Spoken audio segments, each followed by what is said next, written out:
বাংলাদেশ থেকে প্রতি মাসে গড়ে ১ লাখেরও বেশি কর্মী কাজের ভিসা নিয়ে বিদেশে যাচ্ছেন। এছাড়াও আরও বহু মানুষ কর্মসংস্থানের জন্য বিদেশে যাওয়ার অপেক্ষায় আছেন।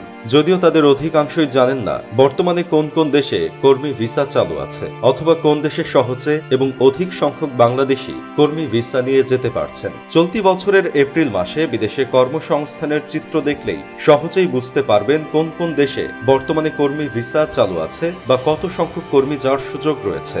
বাংলাদেশ থেকে সবচেয়ে বেশি কর্মী যাওয়ার সুযোগ রয়েছে সৌদি আরবে। এপ্রিলেও দেশটিতে গিয়েছে ৩৪,৬৮০ জন কর্মী। এর আগের ৩ মাসেও প্রায় একই সংখ্যায় কর্মী গেছে দেশটিতে। এর পরের অবস্থানে আছে মালয়েশিয়া। সংখ্যায় কিছুটা কম হলেও বর্তমানে মালয়েশিয়া কর্মীদের কাছে বেশ চাহিদার একটি শ্রমবাজার।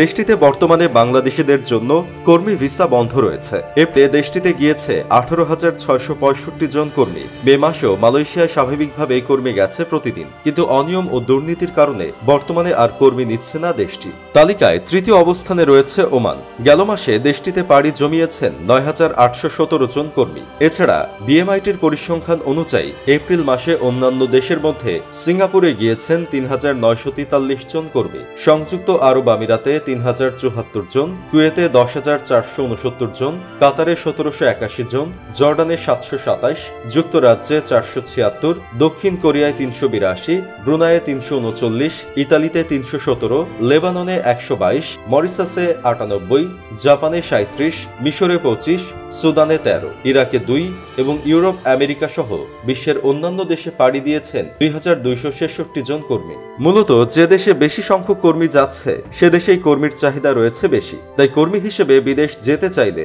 জনশক্তি কর্মসংস্থান ও প্রশিক্ষণ ব্যুরো বা বিএমআইটির পরিসংখ্যান ভালোভাবে দেখে সিদ্ধান্ত নিন। বাংলাদেশ থেকে বর্তমানে কোন কোন দেশে কত সংখ্যক কর্মী যেতে পারছে এবং সে দেশে আপনি যাওয়ার সুযোগ পাবেন কিনা তা আগে চিন্তা করতে হবে। আর অবশ্যই বৈধ লাইসেন্সধারী রিক্রুটিং এজেন্সির মাধ্যমে বিএমআইটি ইমিগ্রেশন ক্লিয়ারেন্স কার্ড বা স্মার্ট কার্ড নিয়ে কর্মী হিসেবে বিদেশে যেতে হবে।